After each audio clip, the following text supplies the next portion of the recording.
Okay, you go. Okay. So I always start this talk by asking a question. And the question is, do you have constitutional rights? Okay. Now, most people will say yes. Whenever I ask this, people say yes. So we're going to talk about that. Here's the second question. Where did the United States get the idea for a constitutional republic? Was it from the Greeks? A lot of people say, oh, yeah, it was from the Greeks. Some people say, well, maybe it was from before that. But the question I'm asking is, who came up with the original idea for a republic versus democracy? When is the first time we ever see a republic in the history of mankind? In the entire history of mankind, when was the first time a republic was documented? I want you to think about that. Well, a few years ago, I wrote a book called Jesus is Involved in Politics. Why aren't you? Why isn't your church? This was a very controversial book. A lot of people were kind of intimidated by that. So I came up with what I call the kindler, gentler version, and I called it 40 Days Towards a More Godly Nation. At that time, the 40 Days series was big, and I thought, okay, might as well leverage that. So people aren't afraid of that, so they might think this is something close to that. So I called it 40 Days Towards a More Godly Nation. So I've given you some of my background. So I'm going to give you, for those of you who haven't, maybe didn't see the first few, give you some of my background, which will explain why I wrote this book, why I wrote these books, and why this talk came about. Well, as you know, I was born in Ghana. That's a country just off the west coast of Africa. And my parents were Indians, Christian Indians. Our ancestors were converted by St. Thomas, who was the apostle, the doubting Thomas apostle. And by the way, it's a great thing to be the doubting apostle because he was able to then prove that Jesus really rose from the dead with a lot of conviction. Not just I felt he was risen from the dead, but I saw him and I proved it to myself. It's a very apologetic view of that. So anyway, so my parents came from a Christian family, but even despite the fact that they came from a Christian family, my dad's family, a lot of Christians in his background, his generation were all communists and Marxists. In fact, two of my uncles were very famous Marxists. Oh, One was involved with the World Council of Churches, which is a Christian slash Marxist group that is not well known, but is out there today. And they push something called liberation theology. So from there, I went to, I was born from Ghana. I grew up in Jamaica, Ethiopia, India, Yemen, and Sudan. And as I said, most of you guys should know this because I did talk about it. But now, the question people ask is why were you traveling so much? Were you a terrorist or a spy? I mean, I look like one if I grow a beard. And Yemen and Sudan are both terrorist hotbeds. But it wasn't either. My father was actually a professor in physics, and he taught at universities all over the world. And the reason I want to tie this all together is because I want to tell you a story that happened to me when we were living in Yemen. This was the Yemen Arab Republic. It's a country under Sharia law. My dad was a professor of physics at the University of Sana'a. And, wearing the wore burqas. And dad had worked there for about 6 years and he planned to continue working there for a while. I was about 18 years old and I knew there had to be more to women than what I could see, right? And for most of those 18 years, I had dreamt about coming to the United States to go to college. The United States was the land of my destiny. It was the land of my dreams. It was the land of my heart. And also it was the land of some very, very beautiful women. And I mean, I would see them on movies all the time. And I'm like, I got to get to America and find one of those beautiful women. And I did. I came to America and I found the most beautiful woman in the world, in all of America and all of the world. And I convinced her to marry me. Those are not our kids. Those are the world. Now, our kids, they're our kids. They're actually a lot older now. This middle one here, the oldest one, is getting married in a month or two in July. whoa. So she's 19, and her husband is going to be this guy who loves apologetics more than me. So that's going to be wonderful. Anyway, so but anyway, so back to the story. So a professor's pay in Yemen is not really sufficient to pay out-of-state tuition, room and board.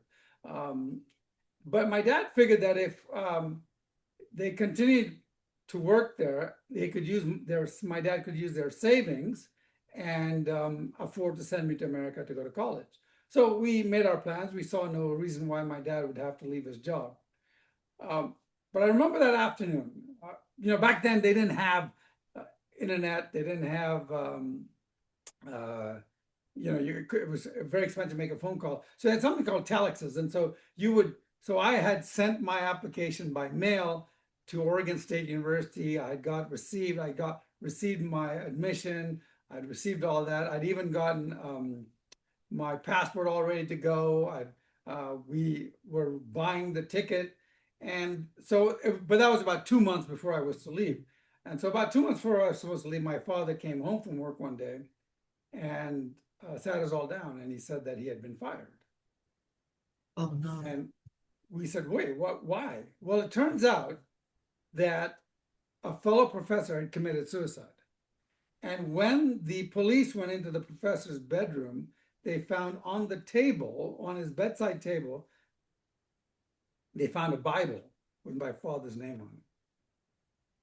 Now, my dad had some students who had gone into politics.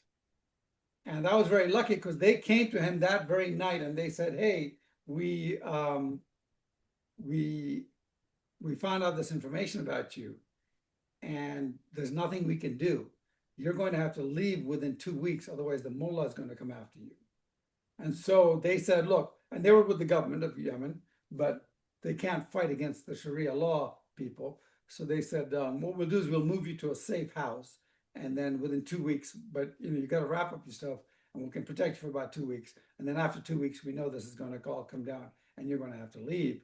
Now, fortunately, my dad went to the American ambassador because they were good friends of Yemen and mentioned this to him. And the ambassador said, no, you don't stay in their safe house. We'll put you in a safe house here near the embassy, and we'll have the Marines guard you. So that week we left Yemen, and 2 weeks later, my father had, we sold whatever we could. Hard to sell stuff in that situation, probably giving away most of our stuff. And then he flew out of the country. But basically my dreams and goals of coming to America were shattered. Why? Because because it is illegal. Hang on, I'll keep my phone. My key keeps beeping. Because it is illegal to give someone who's not a Christian a Bible in Yemen. What? In fact, the punishment for giving somebody a Bible in Yemen, a non-Christian a Bible in Yemen, is death, right? Beheading, if you're lucky, stoning if you're not. So you see, in Islamic countries, you don't have unalienable rights. You certainly don't have the right to talk to others about religion or politics, and you don't have the right to give a Muslim a Bible. So where do these rights come from? In Yemen, governments grant you your rights. The right to talk to somebody about your religion is not one of the rights they grant you. I used to talk to folks who thought, oh, well, Neil, that's Yemen. This will never happen in America. But as we've seen with COVID, we saw when the government came in, they shut you down, they shut the churches down, they shut people down, they shut the small businesses down, and then shut the big businesses down. So we can see this is going to happen in America. So the question I have is, do rights come from government, right? Do our rights come from government? Now, if you grew up in America, or if you've had any experience reading things like the Declaration of Independence, you should know that the answer to this question is what? No. Rights don't come from the government. Why don't they come from the government? Well, one reason, if rights came from the government, this is the consequence. If rights came from the government could legally, ethically, morally, and justly take away those same rights for any made-up reason, like your safety. And that's what they did during COVID, right? You don't have the right to assemble to worship because it's not safe. You don't have the right to assemble to work because it's not safe. You don't have the right to assemble to celebrate Christmas or Thanksgiving. Why? Because it's not safe. For your safety, and they take away your rights in lieu of their safety. Now, I want to clarify something. The Seventh Amendment the First Amendment talk specifically that government shall make no law to prohibit religious expression to prohibit the exercise of religion, right? And so some people said, well, oh, well, during COVID, that was different, is because they had a pandemic. Well, what these same people don't realize is during the time they wrote those lines, the United States, the brand new United States, right, in 1887 timeframe, right, was going through a smallpox epidemic. They were in the middle of an epidemic, and literally the British would have used anything they could to shut them down. And they said, no, we're writing this. The government can't stop you. So they were specifically aware of epidemics and pandemics when they wrote those lines. But anyway, I digress. But so rights can't come from the government, because then the government could decide you have to have rights. In fact, think about it. When the Germans decided that the Jews don't have rights, that was a government legally deciding that a group of people didn't have rights. So rights can't safely come from the government. Well, can I give myself rights? Can I walk around saying I'm emperor? You have to bow down to before me. You have to worship me. You have to give me your property. No, I can't. Why? Because I don't have any authority over you, right? I don't have the authority to make you do anything. In fact, I don't have the authority to make you treat your neighbor equally, to be kind to your neighbor. I don't even have the authority to say you shouldn't murder your neighbor. Why? Because I have no authority. I can't say you have to do something.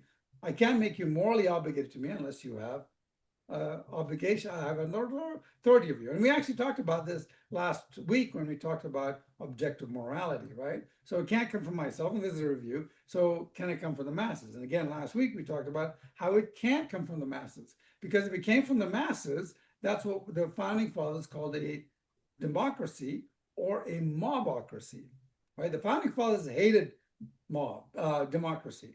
They thought it was the worst form of government ever. Why? Because the masses can decide not to do something, and you can't ask them why, right? And if you think about it, I've talked to many people who say, well, no, the masses decide. And then I ask them the question about the slaves. Did the slaves get new rights, or is the fact that they always had rights, but these rights were unjustly being violated, and it wasn't until the majority in the state recognized those pre-existing rights that justice was achieved. So you see what I mean? So the masses can't decide that you have rights, because when the masses thought you didn't have rights, the slaves always had rights. So if they always had rights, where did they get the rights from?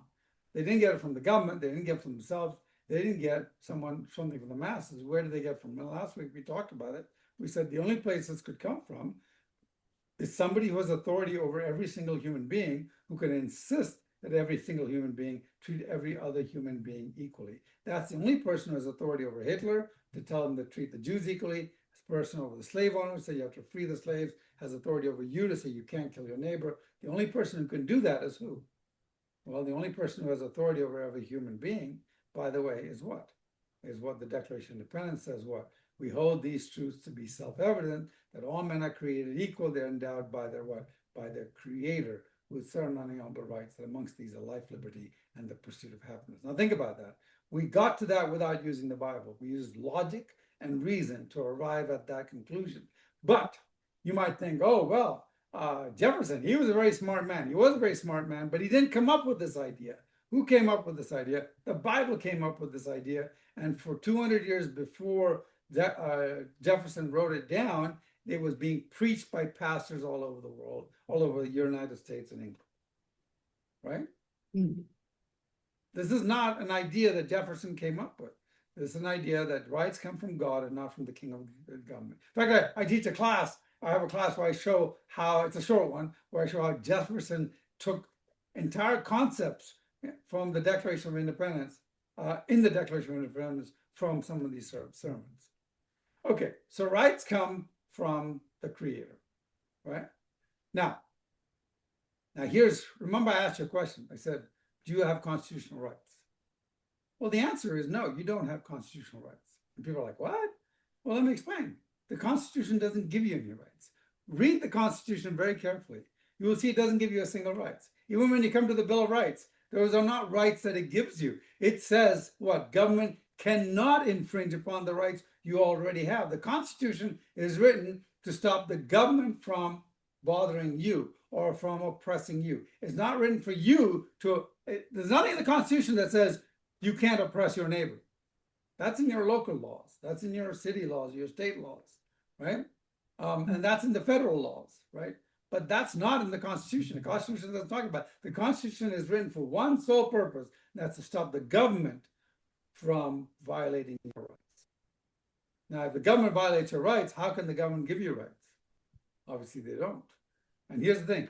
People call them constitutional rights, but it's dangerous to call them constitutional rights. It's dangerous to think of them as constitutional rights. It's dangerous to teach them as though they were constitutional rights. Why? Because one day a manipulated majority could then simply rewrite, vote to amend the Constitution and take your rights away.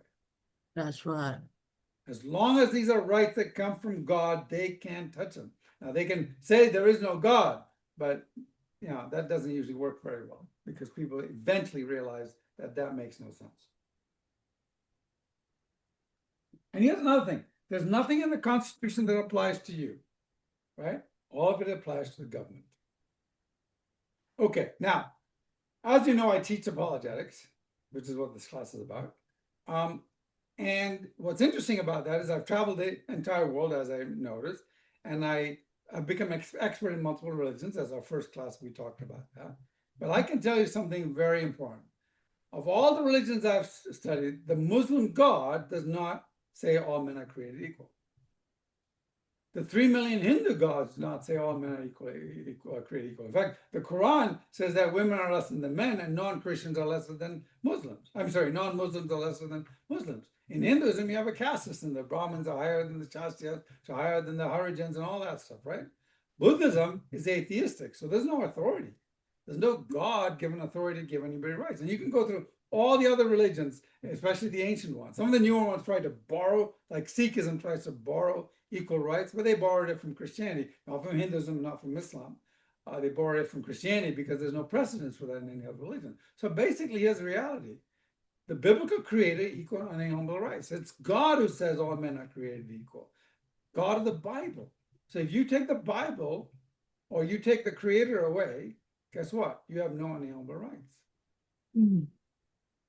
So if you ever separate the Christian Bible and the Christian God from government, you lose all unalienable rights. And then you're at the whim of the masses like Hitler to decide who. People say, well, Hitler were Christians. No, they weren't. They were Satanists. They hated Christians. In fact, the goal was after they killed the Jews, were to kill the Christians. Right? We have entire documents talking about that. So if you get rid of Christianity, you get rid of unalienable rights, and then all men are not equal. It's a very interesting thing because this is what I tell people, right? The atheists, secularists, Hindus, Buddhists, everyone. If you ban Christianity out of the Bible from government of the sphere, public sphere, you get tyranny. It's just a foregone conclusion. And it's happened. Look at Russia, look at China, look at any atheist country, and you'll see that they've had tyranny, right? Yeah. Look at Islam. They have tyranny in Islamic countries. Hinduism is different only because the Hindus don't have full power in India. And when you have seen places like Nepal, where the Hindus do have full power, right? Or the Buddhists have full power, you see tyranny. Okay, so governments don't give us our rights, but then what is the purpose of government? Why do we need government? Right? I was talking to a guy who was accusing somebody of being a anarcho-capitalist. Anarcho-capitalists don't believe that any government is needed. I'm like, well, you can't be an anarcho-capitalist if you're a U.S. citizen because the U.S. Declaration of Independence says what? The government has a purpose. What is that purpose? The purpose of the government is what? It says to secure these rights. It's talking about the rights that you have. Governments are instituted amongst men. So government's sole purpose is to secure the rights that you already have. Not to give us rights, but to protect the rights. And by the way, if government fails to do that, then the Declaration of Independence says, because King George did not do that, we have the right to replace that government. Mm. Now, what does that mean? Well, that means what? You can't separate politics from lawmaking because politics is all about making laws, right? You can't separate lawmaking from objective morality because it's immoral to violate somebody's rights. You can't separate objective morality from objective moral authority. That's a biblical creator. You can't separate the biblical creator from Christianity and the church. What does that mean? Well, that means what? You can't separate politics from Christianity and the church. They go hand in hand if you want freedom and liberty. Now, at this point, a lot of people go, wait. Are you saying you want a theocracy? Well, I don't want a man-defined theocracy. And let me explain why we don't want a theocracy. You see, Presbyterians don't want a Baptist government. Charismatics don't want a Baptist government. Assemblies of God don't want a Baptist government. And for crying out loud, Baptists don't want a Baptist government, right? You see, we don't want a Christian government. We want Christians in government. We don't want a church government. We want a moral government. Yeah. And that's what we're looking for. And since we're looking for a moral government, who better to instruct the world on moral issues than pastors and Christians who love God and love his laws, right? Now, what does the Bible say about who should be elected representative? Well, let's go back to Exodus 18:21. By the way, this is the very first time we see a republic in the entire history of the world. The very first republic in the entire history of the world comes to us from God directly through Jethro and Moses. And just in the passage before this, Jethro sacrifices to God, and God gives him this wisdom. He says, Jethro goes to Moses and he says, you shall let them, the people, select from all the people, competent men who reverently fear God, men of truth, those who hate dishonest gain. And you shall place these over people as leaders, officials of thousands, of hundreds, of fifties less. This is the representative form of government. This is the very first time in history it comes. It didn't come from the Jews. That was years later. This is 1500 BC. Not Jews. It didn't come from the Greeks. This is 1500 BC. Greeks were yet 600 years to come, right? Romans, another 400 years after that, right? So we don't see any of this until before this happens. This is the first republic in the history of mankind, right? So now, but we've been talking about rights. What are rights, right? Some people say freedom of speech, that's a right. Freedom to own property, life, liberty. These are examples of rights, right? But how do I define a right? For instance, is healthcare a right? Is education a right? Some people on the left think healthcare and education is a right. In fact, some people think a job is a right. Vacations are a right, right? They think all that. So what I want to do is I want to help you differentiate between what are rights and what are something else. So I play a little game here. Since we can't get feedback, I'll give you the answer here and I'll give you time to think about it. I'm going to flash something on the screen and you tell me if it's a right or something else. And I think did we cover this? I think we covered this in the last session, didn't we? So yes. We'll go through this, right? We did. So people think gun is a right, but a gun is not a right. It's something else. But you have the right to bear arms or gun ownership. Right? You have a right to own a gun, but when you're born, you're not entitled to be given a free gun. You have to buy and make your own gun. Freedom of speech, is that a right? Yes. Why? Because you have the freedom to do that. But to exercise your freedom of speech, you need a printing press. Is that a right? No, you got to buy your printing press, right? So we go through this and went to this example last time, a home ownership, a job, healthcare, food, clothing, and home ownership. That's a right. All the rest are something else. So what is the something else? Well, as we discussed last week, rights are things that God gives you, and the something else is what we call goods and services. They're the product of somebody's labor, right? So you always have a right to your own goods and services, but not to somebody else's goods, because that is stealing. And as we said last week, goods that are granted as rights require you to enslave men fiscally or physically to ensure a continuous supply of the goods that you've promised to others. So anytime you vote on something, oh, we're going to vote on a park.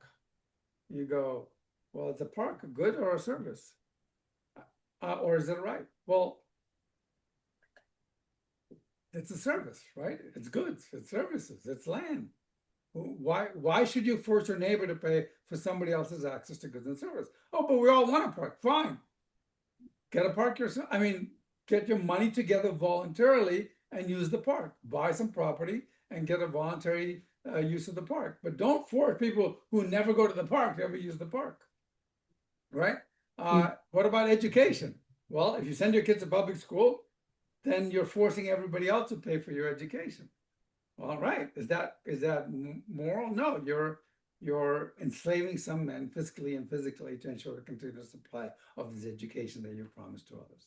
And therefore, we have the issue, right? So rights are rights and goods are goods, and they should never mix together. Now, some people go, wait a minute, that's being really unrealistic. How are we going to drive on roads? If we don't have education, how are we going to have more theft and crime, because we've seen that when people get educated, they have less crime. But that's not true. That's simply not true, because ever since we've had public education, crime has gone up, not gone down. So it's not the education that's the issue, it's what kind of education are they getting? And it turns out that parents providing education, churches providing education is always the best kind of education possible. And there are ways to get around that. We don't have time to cover it now. But a few years ago, I was walking through a show. It was CPAC. It was a conservative conference, right? And I put a badge on that I got from the TPUSA thing, and it said taxation is theft, right? And I was walking through the conservative show, and this guy was running. He was running for some office. He was a representative running for office in Florida or something. And he was walking through the floor, and he sees me with this badge, and he says, "You don't really believe that?" Said, "Yeah, I do." He said, "Well, then who's going to pay for the roads? How are we going to have roads? Does everybody have to have their own road?" I said, no. You're confusing the difference between taxation and fees for services. Because what's that? I said, okay, fees for service. You own a car, you pay a fee to use the road. You don't own a car, you don't pay a fee for the road. Well, how do you get around? Well, you use a bus. Well, then they have to pay. Yeah, exactly. You use a bus, and your bus fare pays a fee for the road. Part of your bus fare goes to pay for the fee for the road. And when you're driving a car, in the old days, you would take a portion of the gas fees, and that would pay for the road. If you buy a big car, you use more gas, you pay more fees. You drive a small car that doesn't beat up the road. Sorry, a big car, you beat up the road. And then the question is, well, what about UPS and FedEx? Well, guess what? They pay a fee for the road. And when you pay for a shipping, or you buy a product that was shipped using that road, guess what? The guy who shipped it had to pay for it, and they pass it on to you in a fee. So you're all paying a fee for the service if you need it. And if you never buy anything by ship, if you only walk on the road and on the sidewalk, fine, we can argue about something like that. But the reality is that you're only paying a fee for the service. What about police? Well, guess what? If you've got a big house and you need more protection, you need more police. What if you've got property and you have sewage? You got to pay for fees for the sewage. You want fire protection? You got to pay for fire protection. Now you could say, well, what about if I have fire protection and my neighbor doesn't, and his house burns down, it'll burn my house down. Yeah, if you're in a city where you're close to each other, you can require everybody to pay a fee for the fire protection, but it should only be what the fire protection costs, and not for somebody else's fire protection. Oh, this guy can't afford a fee for the car. Well, then, you're going to raise his rent. If he has a property, you can put a lien on his property, right? There's so many things you can do to force that fee for service. But you can't get people, you should not allow other people to pay for it. So all these things are workable.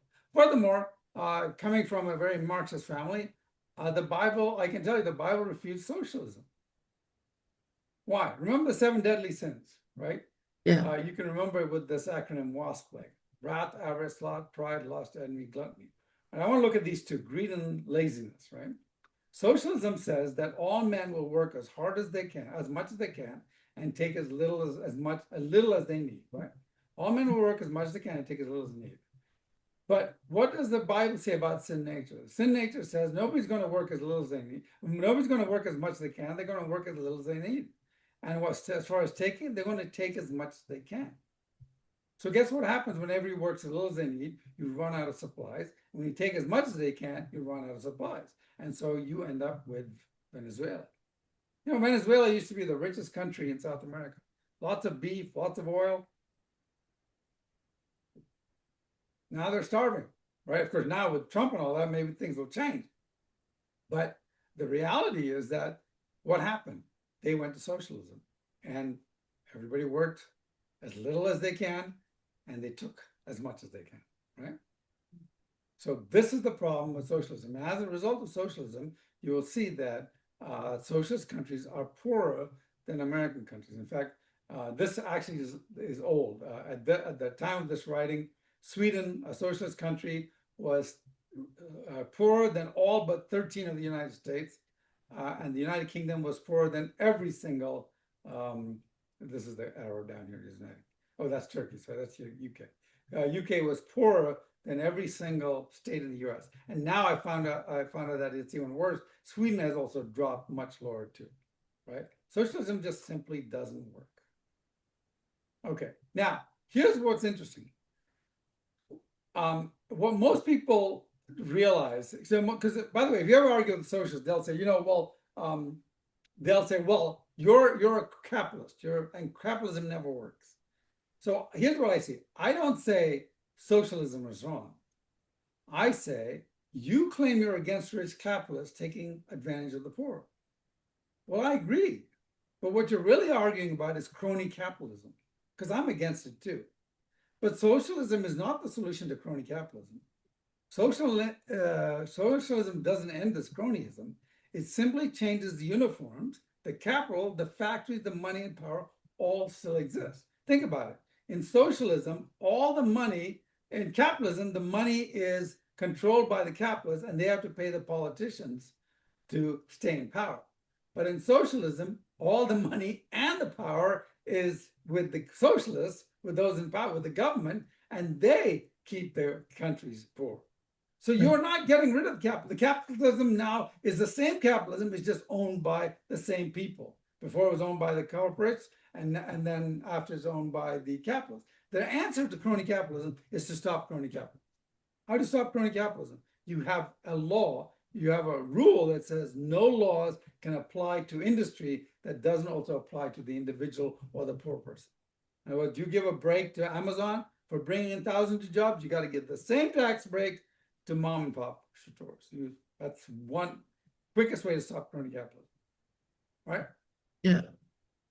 And that's what most socialists are against. They're against crony capitalism. We're against it too. Now, however, given all this, people, oh, by the way, I should add, back with the crony capitalism, I was talking to a guy and he was like, well, I'm a socialist. And I said, well, let me ask you this. Are you for gun control? He said, yeah. So let me ask you this. Donald Trump is the president. Why do you want to give all the guns to Donald Trump? He looked at me like, oh, I never thought about it. I'm like, you realize Donald Trump is the government and you hate Donald Trump, but you're arguing that all guns should be owned by the government? He goes, oh, right? And that's the problem. And same thing with socialism too. You want Donald Trump to have all the money and all the control? Is this what you really want? And he'll say, well, no, because we'll get a new, I said, you can't guarantee that. And you can't guarantee that the new president you get is any better than Donald Trump. You might be worse in your eyes than Donald Trump. I like Donald Trump, but you don't, right? So what are you going to do about that? And then they realize, oh, maybe I don't want the government to have all this control. Exactly. Well, welcome to the conservative side. Okay, but if we abandon socialism, what about the poor, right? Well, are they going to starve to death? Christ always talked about taking care of the poor. James, if you recall, says true religion includes taking care of the widows and orphans. So naturally, after reading that in the Bible, some folks are convinced Jesus was a socialist. And the question follows, if we're to love our neighbors, shouldn't our government reflect that and take care of the poor too? Just recently, and this is a confusion that everybody has, right? And I'll bring it up after the story. So the idea of taking care of the poor is the story of the Good Samaritan. Just so you know, nobody ever took care of the poor that they didn't care about, that didn't give them any advantage until the story of the Good Samaritan. In some religions, you took care of the poor because then God would honor you. But in the Good Samaritan, you took care of the poor because you were supposed to love your neighbor, right? So you love your neighbor. So let's remember the story of the Good Samaritan. The Good Samaritan is there's a guy walking on the street. He gets beat up by a bunch of thugs. Two people come by and ignore him. And then the Samaritan, who was the guy that most people would not like in the time, picks him up, takes him to the innkeeper. And we always forget this part of the story, right? Remember how the story goes. After the Good Samaritan takes the good guy to the innkeeper, he says to the innkeeper, I found this injured man. I'll pay for half of it. But because I believe in sharing, I want you, Mr. Innkeeper, to pay the other half. No, that's not the story, is it? No. In fact, actually, what the real story is, the Good Samaritan says, don't worry about the rest of the money. When I come back, I'm going to bring some goons with sticks. They're going to beat up all your neighbor, and they're going to collect the rest of the money for your neighbor. No. That's not the story either. The real story, and this is the real story, all seriousness aside, is the guy says, when I come back, I'll bring the IRS with guns and badges, and we'll force the entire city to pay for this poor guy. No. He didn't do that either. He said, when I come back, I will voluntarily pay for that. You see, Jesus said, you give to the poor, not force your neighbor to. Right. You see, socialism is nothing more than forcing your neighbor to give to your favorite charity at the point of an IRS agent's gun. What makes your charity more important than his charity? Maybe his charity is his kids, right? Maybe his charity is his dog. Who are you to say that he has the wrong charity? It's his money. He worked for it. He earned it. Why should he be forced to give it to you? For your purposes, right? See, Jesus was saying it's not the state's job to take care of the poor, it's the church's job. And Christians have done that for years and years. In fact, if you look at Florence Nightingale, right? If you look at David Livingstone, right? We're the ones who created all the missionary hospitals all around the world. And if you look at it, most places are patterned after us. In fact, I have to tell you a story. I was once invited to do a talk show. It was a guy who was on in New York, and he was a liberal. And usually when, the guy that was booking me, my agent, he said, I know you said only book you on conservative talk shows or Christian talk shows, but this guy's a really nice guy. He's a liberal, he's a really nice guy. And I promise you, he will let you have the last word. So I said, well, okay, fine, I'll accept it. I'll accept it. So, and I did. I went on there, and he was very professional. He was very polite. And he completely disagreed with me, but he treated me very well. And I was the first guest. And so they gave me a 20-minute slot. I did my 20 minutes. And of course, because it was a liberal show, lots of liberals listening in, as soon as I spoke, the switchboard lit up with people wanting to call and yell at me. And so the host said, that there's a bunch of people who want to ask you questions. Would you be willing to stay on a bit longer? Because my 20 minutes was up. I said, yeah, I suppose I could stay on a bit longer to the next break or something. And he said, okay, fine.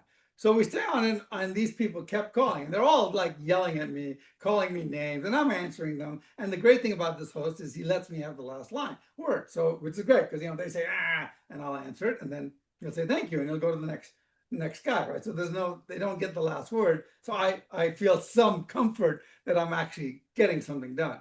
Well, call after call comes in, and at one point, this lady calls and says, you're a mean-spirited, evil person. I said, why? She said, because you think your church can take care of the poor. I said, yes, it's in my experience, that has worked really well. She goes, well, fine, that might work in Africa, because I said I'd grown up in Africa. Well, they don't have new technology in Africa, but this is America. You tell me if your church can do what our hospital does. I said, what? And she says, well, I was at my hospital last week, and they have the latest MRI and latest CAT scan equipment and all that. You're going to tell me that your church can do all that? And I said, ma'am, can you tell me the name of your hospital? There was a long silence. So I asked again. I said, ma'am, can you tell me the name of the hospital? There was a long silence. Now, the liberal host starts laughing because he knows exactly where this is going. And so finally, he says, in his rich, deep radio voice, he goes, ma'am, can you tell Mr. Mammon the name of your hospital? And she goes, St. James, but that's not important. I said, ma'am, you know who created the hospital system in America. You know that we were the first hospitals. You know that most of those hospitals were originated by Christians. And the only reason it is not run by Christians anymore is because the government got involved. You see, if you want the government to ruin something, you get them to take control of the healthcare system. Now, let me explain how they took care of the healthcare system. They took care of the healthcare system for our safety. A few years ago, I was in Silicon Valley and COVID came about, right? And so I said, this is when we thought COVID was a real thing, right? And we wanted ventilators and hospital beds. And so I was like, okay, COVID's this horrible thing, and we need ventilators and hospital beds. Why can't we open up some new hospitals? All we need is bring in some nurses and get some ventilators and all that. Why can't we? So I started Googling it and started looking into it. And I finally talked to someone, and he says, well, you can't open a new hospital. I said, why can't you open a new hospital? He says, because the other hospitals won't let you. I mean, how can they? I said, how can they stop you? Oh, because they have a hospital association and you can't start a new hospital unless you can prove that you need the hospital beds. What? So guess who stops you from starting a new hospital? The existing hospitals. That's why hospitals are so expensive. That's why doctors are so expensive, because the existing people control the supply through Well, the government.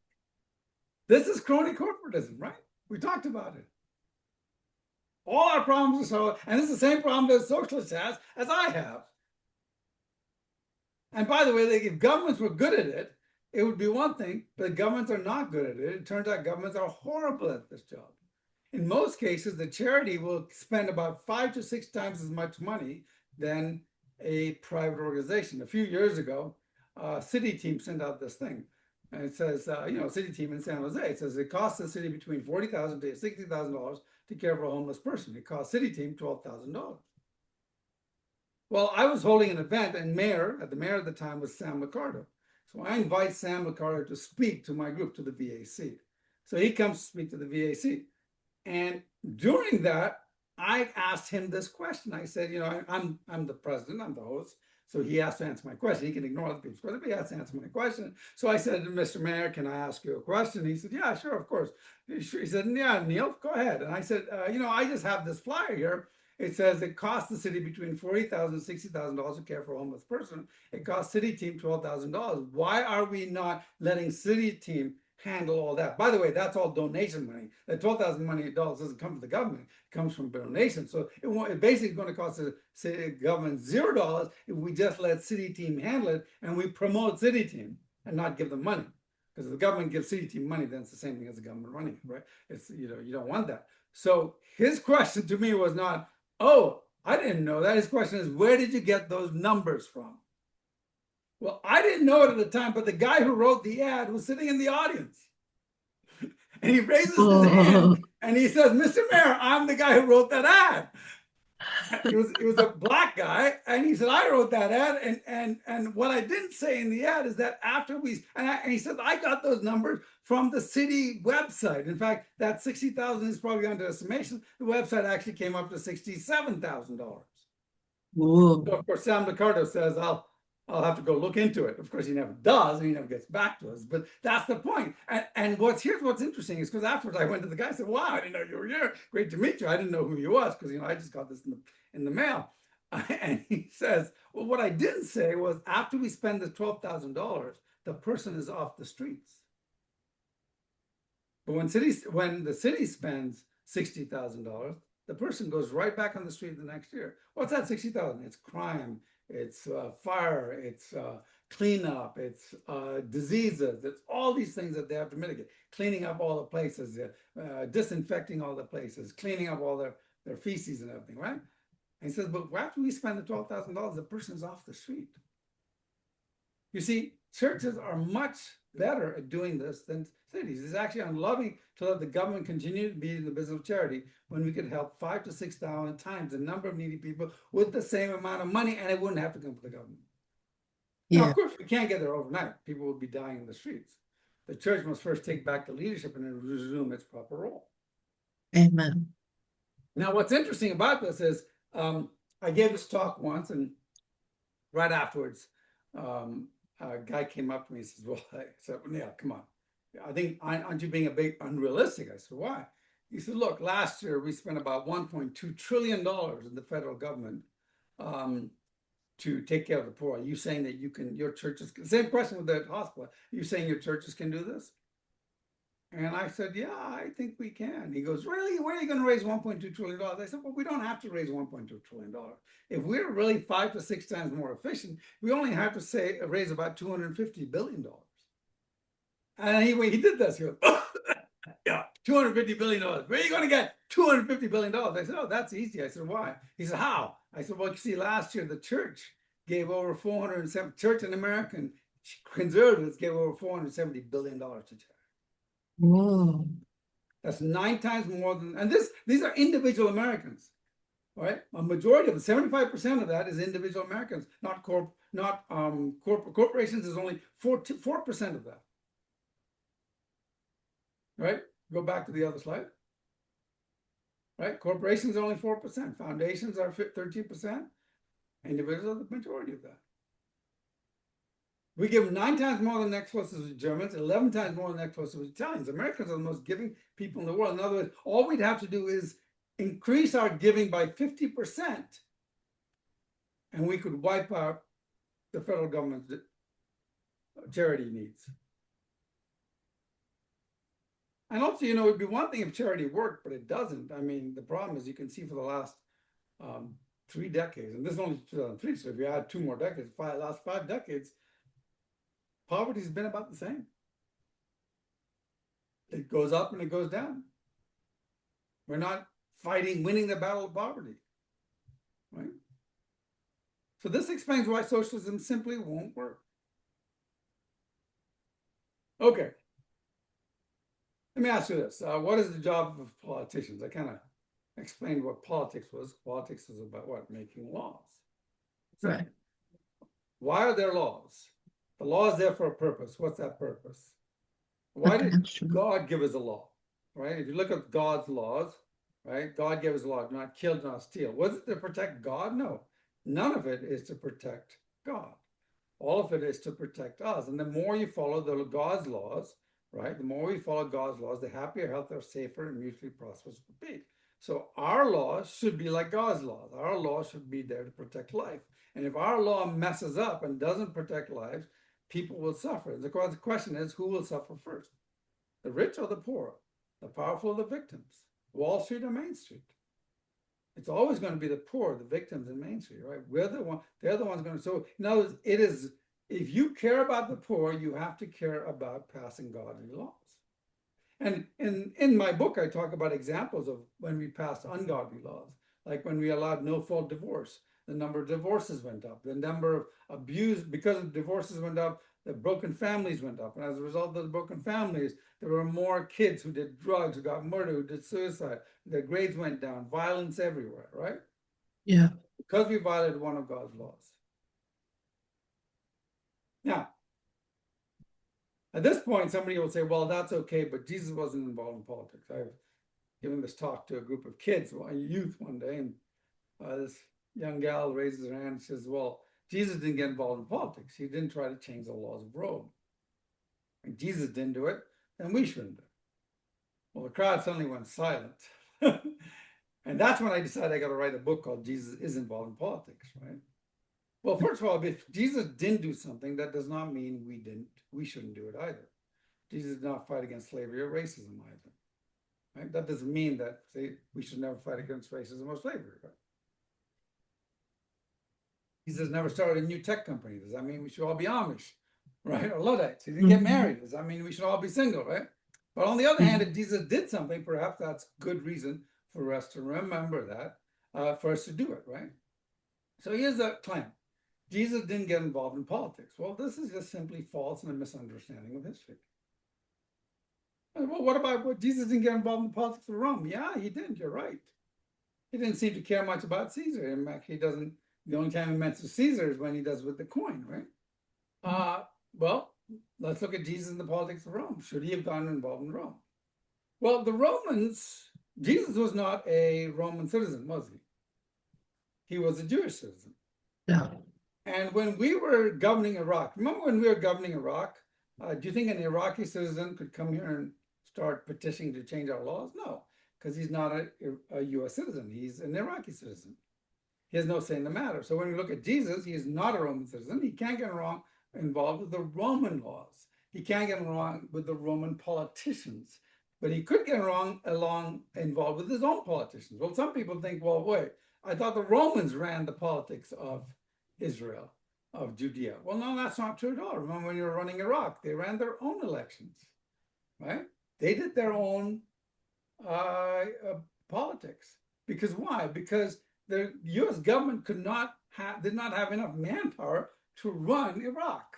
It would just not make sense. And they would all resent us for that. So we just stayed at the top and governed. Well, that's what the Romans did all too. Remember, Rome had maybe what, 50, 100 countries under it that they conquered? There was no way all the Romans, in fact, they didn't even have, most of their army had to be mercenaries because they didn't have enough Romans who wanted to fight. Right? So what did the Romans do? They let the local politicians run their own politics. Well, did they have a political system? Did the Jews have a political system? Somebody said, well, we never know that it never says Jesus voted. Well, of course Jesus voted.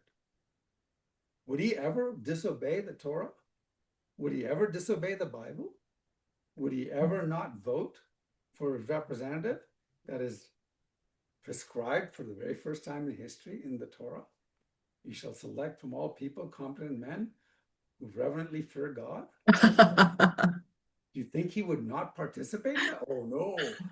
Then remember he says not one jot or tittle from the Bible, from the law will ever pass away until it's fulfilled. Of course he voted. Yeah, he didn't vote for the thousands. He votes for the 10, and then they vote for the 50s, and they vote for the hundreds, and they vote for the 1,000. So he didn't get to vote for the top 1,000, but he got to vote for the lower ones. Only if you were elected to the 20, the 10, then you could vote for the 50 and the 100. Of course he voted. He didn't even have to mention it because he's going to obey it, right? Right. Now, okay, but who were the top people? Well, did they have people who made the top laws? Well, they couldn't make the final laws because that was the Torah. It was fixed, just like our Constitution. We can amend our Constitution. They couldn't. It was the Torah. But below the Constitution, we have laws being made all the time. We have laws at the state level. We have laws at the lower levels. We have laws all over the place. Who are the people who made the laws for the Jews? Well, they were called the Sanhedrin, right? Yeah. Well, what does Sanhedrin mean? It means sitting together, hence assembly. It's the name given to the council, 71 Jewish sages who constituted the Supreme Court and legislative body of ancient Israel. Right? So these were the guys who made his law. Well, who were the members of the Sanhedrin? And did Jesus ever talk to them? Well, yeah, I hope you're a few seconds ahead of me. They were the what? They were called the Pharisees and the Sadducees. And now you see Jesus was talking to them all the time. Now somebody says, no, but these were the priests. No. Only the head of the Sanhedrin was the high priest, the seat of Moses. Everybody else was a politician. Well, how do you know that? Because to be a priest, you would have to be a Levite. Remember, Paul was a Pharisee? Yeah. From the tribe of Benjamin. He was not a Levite. See, none of the Pharisees and the Sadducees were Levite. In fact, the Pharisees and Sadducees were equivalent to the what? The Republicans and the Democrats today. It was a political party. You joined it at will. Nobody had to appoint you. But only if you got elected, then you would actually go to the Sanhedrin. And now you see how similar the U.S. Republic is to the Jewish Republic. And you know why it is similar? Because our founding fathers modeled the U.S. Republic on the Jewish Republic. Mm-hmm. This, by the way, is the theocracy according to God, not according to man. A theocracy, and I talk compared to theocracy. A theocracy according to God is what God's at the top and everybody's represented government. That's a theocracy, not the ones that we think of when we think of the mullahs and the Sharia law. So, Jesus was involved in politics. In fact, you can't even preach the gospel without quoting what he said to a politician, a member of the Sanhedrin, a Pharisee named Nicodemus. And I remember it says he was a ruler meaning guys who make the laws, the rules. Now, I had somebody come and say, well, that's fine, Neil, but you really want us to legislate Christian laws? Well, first of all, what was the law given to us? For, to protect us. Yeah. And so people say we can't hold non-Christians responsible for Christian moral values, right? You know, I saw this on the internet and I added this is laws based on Christian beliefs should only apply to Christians. Changed my mind. Well, I had somebody actually say this to me, right? And I said, oh, well, okay. Can I ask you a question? Have you ever heard of a guy named William Wilberforce? Mhm. Yeah. Well, you remember William Wilberforce? He get never heard of him. I said, well, he was a Christian man and he was appalled by slavery. And he worked for 40 years in the British Parliament to abolish slavery. And he finally did so in 1807. The British government was massive with the slave trade. Now they send a vast armada of ships to what to stop slave traders. It was a Christian man, not involved to get involved in politics. And he said, I'm going to stop slavery. He didn't say, if God wants to stop slavery, he'll do it. I'll just preach the gospel.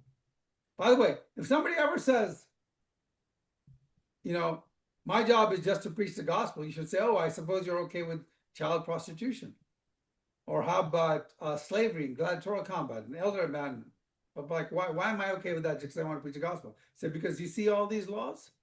All these laws were passed to stop all these horrible crimes against humanity by Christians because they said the Bible said that.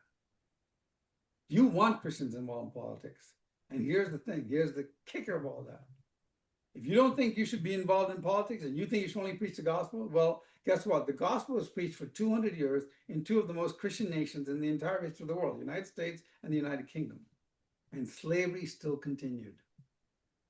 It wasn't until a man named William Wilberforce and John Newton, which we'll talk about in a second, John Newton got together and said, we have to stop slavery.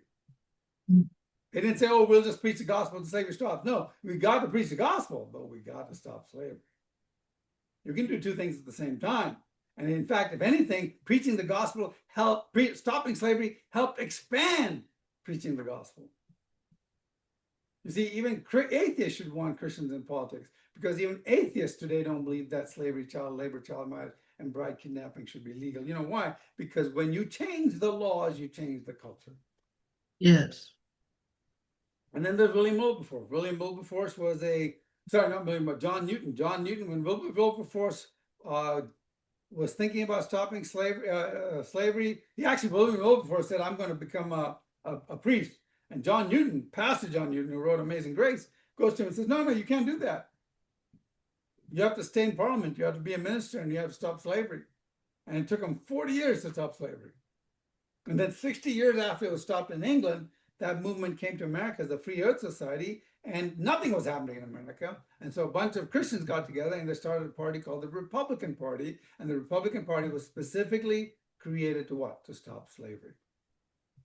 So how heartless and wicked can you be to think that Christians should not be involved in politics? We still have slavery here if Christians are not involved in politics. Because it wasn't an atheist or a Buddhist or a Hindu or a Muslim who said we should stop slavery. Why? Because their God does not preach the equality of all mankind. Yeah. So let me close with this. These are the books, reminder books. It turns out there are about 78 million evangelical Christians of voting age in America. Right? Yet in most elections, almost 40 million don't vote. And the reality is that we can win this battle if we just got enough Christians to get out. And recently we've seen there seems to be a lot of fraud in California. Christians will just stand up and reveal and look for the fraud or stand in the gap where that fraud is happening, or I say get involved and join the Secretary of State as one of the poll counters and the poll watchers legally, so that you can take pictures of this and show it when the fraud happens. You can go to the press. We can stop. It might be that California is really more Christian than you think it is. It's just that Christians don't vote. Think about it. Half the Christians don't vote. If half the Christians don't vote, how many of them are in California? Now, it's true that God is sovereign, but remember, the children of Israel, the Assyrians, the Babylonians, and many other nations, God held them all responsible for choosing their way into destruction. We do likewise for us, with our freedoms to evangelize being taken away from us, right? Will Americans lose the ability to witness? You know, I'm talking to a group of immigrants and immigrant kids, right? Yeah. My fellow Americans, it took me 12 years to earn the right to become a U.S. citizen. I lived all over the world, and an engineer, I traveled all over the world for my day job. And this is the greatest nation in the world. But let me tell you this, if we lose this battle here, history will record with the greatest astonishment that those with the most to lose, with the least to prevent its happening. You see, there's a real danger that one day in the near future, like my father told me 70 years ago, I may have to say to my son, son, we have to leave this country because I gave a Bible to a non-Christian. Why? Because it's illegal to give a Bible to a non-Christian in the United States of America. But just remember, I escaped to come here, but if we lose freedom here, there is no place to run to. This is the last stand on earth. Thank you. Amen. Thank you so much. This is a right good timing for the election time. Amen. Anybody have a question?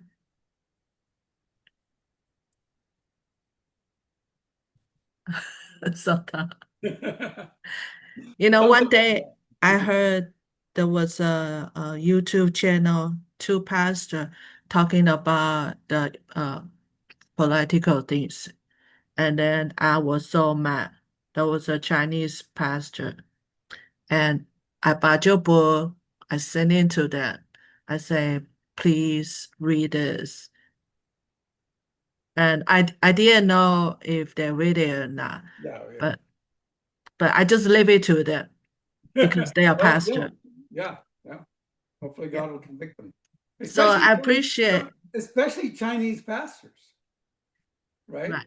Because their brothers and sisters in China are being persecuted. For them to say we should not be involved in politics when they have the power to do it here.